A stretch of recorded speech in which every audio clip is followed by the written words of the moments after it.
नमस्कार, मी शाहिद खेरटकर सह्याद्री समाचार मध्ये आपल्या सर्वांचं स्वागत करतो। पाहूयात एक विशेष बातमी। बांधकामं सगळी थांबलेली आहेत आणि त्याला मुख्य कारण आहे की वाळू तरुण कलेक्टरनी त्याची निविदा काढली होती जाहीरनामा 4 डिसेंबर आणि त्याच्यामध्ये परवाने देण्याचं निश्चित केलं होतं, पण डेझरची परमिशन नाकारल्यामुळं त्यांनी ते रद्द केलं आणि अभिप्रायासाठी मंत्रालयात पाठवलं। तर अभिप्राय घेण्याचं काही कारण नव्हतं, कारण या हातपाटीच्या वाळूवर जवळजवळ नाही म्हटलं तरी 250-300 कुटुंब ही त्याच्यावर अवलंबून आहेत आणि त्याच्यावरच त्या कुटुंबाचं पालनपोषण चालतं। अशा परिस्थितीमध्ये काय हे बंद झाल्यामुळं आज सर्वसामान्य माणसाला एखादं घर दुरुस्त करायचं झालं काय उन्हाळ्यामध्ये जे पावसामध्ये जे काय झालं असेल ते डागडुजी मारून त्याच्यामध्ये करतो काय, तर त्या ठिकाणी ते आज काम त्यांना करता येत नाही काय। त्याच्यामुळे नागरिकांना पण वेठीस धरलं आहे, ती व्यवसाय करणाऱ्यांनाही वेठीस धरलं आहे। मग हा जो जाहीरनामा काढला होता तो जूनपर्यंतच होता, मे महिन्यापर्यंत तेवढ्या परमिशन द्यायचं, मग तुम्हाला काय पाहिजे अभिप्राय मागून घ्यायचं काय। आणि त्याच्यामुळं ते थोडंसं बाकीचे कोण आवाज उठवत नाहीत, त्यामुळं आम्हाला तो आवाज उठवणं भाग पडलं, कारण ह्या जनतेसाठी व्यावसायिकांच्या कुटुंबाचा प्रश्न आहेच, पण सगळी बांधकामं थांबली आहेत काय ना। या ठिकाणी फक्त बिल्डरचं काम होत, एखादी बिल्डिंग बांधायचं काम ना, कोणाचं काय घर दुरुस्तीचं काम होत किंवा एखाद्याचं नवीन घर बांधायचं झालं त्या संदर्भामध्ये त्याला करता येत नाही। त्यामुळे ताबडतोब परवाने हे दिले जावे आणि त्याच्यातून हे उत्पन्न झाल्यामुळं आज जी कामं बंद पडलेली आहेत ती कामं चालू व्हावीत, नाहीतर आम्हाला राष्ट्रवादी पक्षाच्या वतीनं त्याचं एक आक्रमक धोरण घेऊन त्या बाबतीतलं आंदोलन करावं लागेल। याच्यासाठी आजची ही पत्रकार परिषद आपण या ठिकाणी आयोजित केली। सरकारी सांगितलं सार्वजनिक कामं सुद्धा रखडलेली आहेत, सरकारची कामं। आणि कसं शेवटच्या टप्प्यात सगळी कागदपत्र सगळ्यांकडे घेऊन अंतिम टप्प्यात हा निर्णय लांबवला जातो आणि त्याच्यामुळं कसं होतं की नेमकी शासनाची भूमिका काही स्पष्ट होत नाही। गेल्या वर्षी पण अशाच पद्धतीने परवानगी देऊन ज्या पद्धतीनं वाळू काढायला परवानगी द्यायला पाहिजे त्याच्यात पण अनेक वेळा अडचणी निर्माण करून ते थांबवण्यात आल्या। तर अशा पद्धतीने जर कामांचे स्वरूप राहिलं तर कुठल्याच कामाला गती मिळत नाही। आज चिपळूण शहराभोवती बांधकामावरतीच इथल्या व्यापाऱ्यांच्या आणि इतर सगळ्या गोष्टींच्या बाबतीतली डेव्हलपमेंट आहे आणि गेले 2 वर्ष याबाबतचं धोरण स्पष्ट नसल्यामुळं आणि याबाबत केव्हाही कधीही काम थांबवण्याच्या ऑर्डर्स येत असल्यामुळं याच प्रकारामुळं खरं म्हणजे बांधकाम व्यावसायिक आणि सगळेच त्रस्त आहेत। तर ह्याच्या बाबतीतली एक ठोक आणि स्पष्ट भूमिका शासनाकडून सुद्धा राबवली गेली पाहिजे आणि तशा पद्धतीचं या पुढच्या काळात नवीन सरकार आलेलं आहे।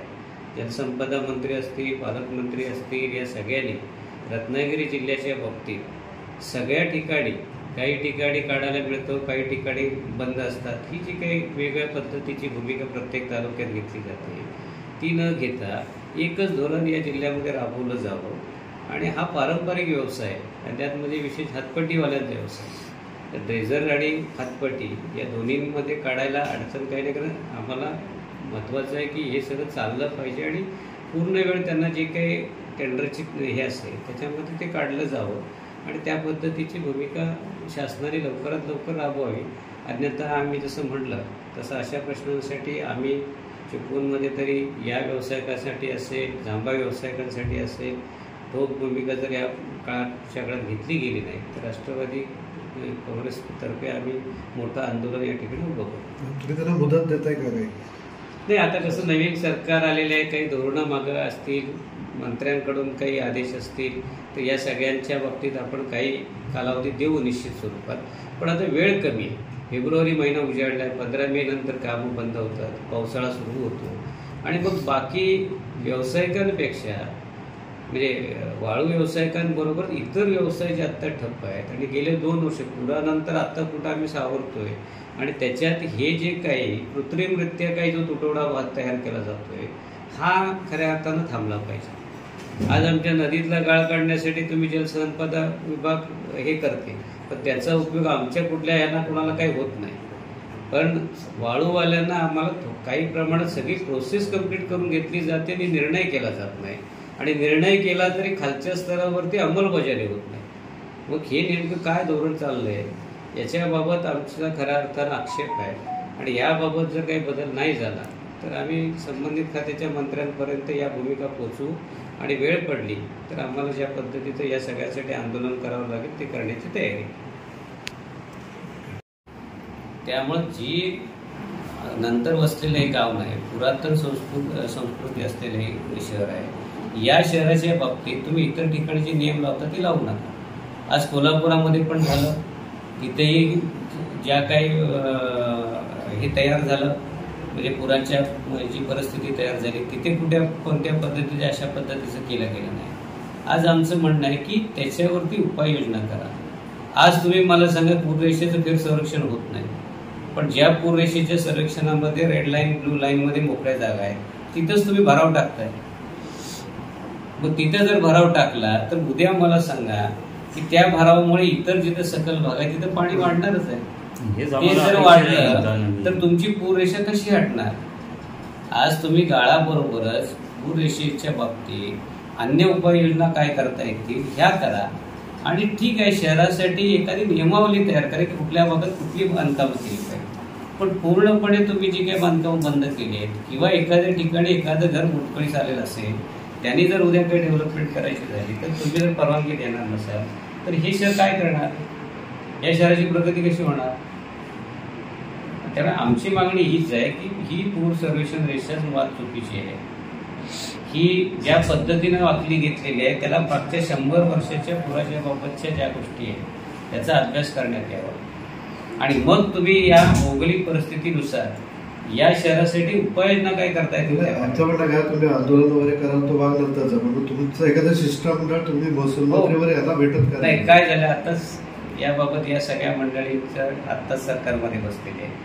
अजून मधल्या काळामध्ये आता 26 जानेवारी पालकमंत्री या सगळ्या गोष्टी होत्या, पण आम्ही याबाबत एक शिष्टमंडळ घेऊन जलसंपदा मंत्री असतील, महसूल खात्याचे मंत्री असतील, या सगळ्यांशी भेटून वस्तुस्थिती स्पष्ट करणार आहे की गेल्या 100 वर्षामध्ये चिपळूणमध्ये किती वेळा पूर आला आणि ती पुराची तीव्रता ही काही तासापुरती असते. आमच्याकडे भरती ओहोटीच्या प्रमाणे पाणीचा निचरा होतो, हे काही कायमस्वरूपी पाणी राहत नाही. पण त्याला जी अनेक कारण आहे, आमच्या इथं असलेला डॅम, आमच्या सह्याद्री असलेला जवळ, त्यातून जे पावसाचं पाणी आहे आणि त्यातून भरलेल्या गाळाच्या नद्या, याच्यातून उपाययोजना करून आम्हाला मार्ग काढून दिला जावा.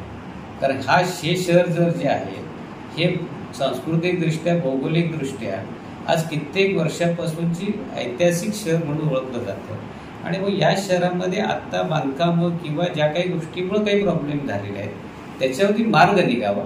पण लाल रेषा आणि निळी रेषा मारून या पूर्ण शहराचा आणि आजूबाजूच्या परिसराचा जो विकास ठप्प झाला आहे, जेणेकरून मी समजा जिल्ह्याचा विकास याच्यामुळे ठप्प झाला, तो ठप्प झालेल्या विकासासाठी खऱ्या अर्थानं मार्ग काढावा.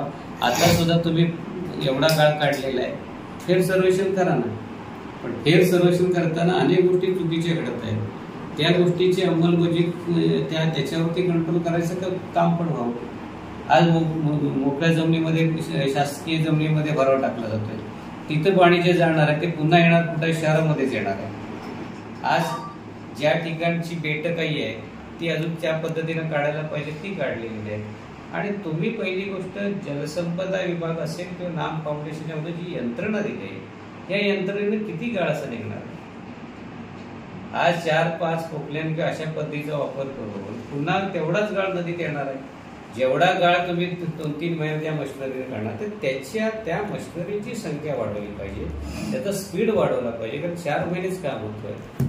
तुम्ही वर्षाला गाळ किती येतोय त्याचंही हे करावं. या वर्षी पावसाळ्यानंतर तुम्ही गाळ काढला तर पुन्हा गाळ किती नदीमध्ये आलाय आणि आपण किती काढलाय याचं पण एक वस्तुनिष्ठ चित्र तयार लोकांपर्यंत किंवा त्याचंही हे केलं पाहिजे. म्हणजे कळेल की आपण नुसतं काढायचं आणि पुढच्या वर्षी पुन्हा तेवढेच गाळ भरणार आहे. त्याच्यामुळे आमची स्पष्ट मागणी आहे की किमान आम्हाला या सगळ्या याच्यासाठी 100 कोटीचा निधी शासनानं द्यावा आणि त्या माध्यमातून याचा स्पीड आणि या सगळ्या वाढवाव्यात आणि कालबद्ध कार्यक्रम घ्या की 2 वर्ष 3 वर्ष याच्यामध्ये हा निघाला पाहिजे. म्हणजे सातत्याने ह्या जर गोष्टी करायला 10 वर्ष 20 वर्ष लावला तर त्याचा उपयोग होणार नाही असं आमचं स्पष्ट आहे.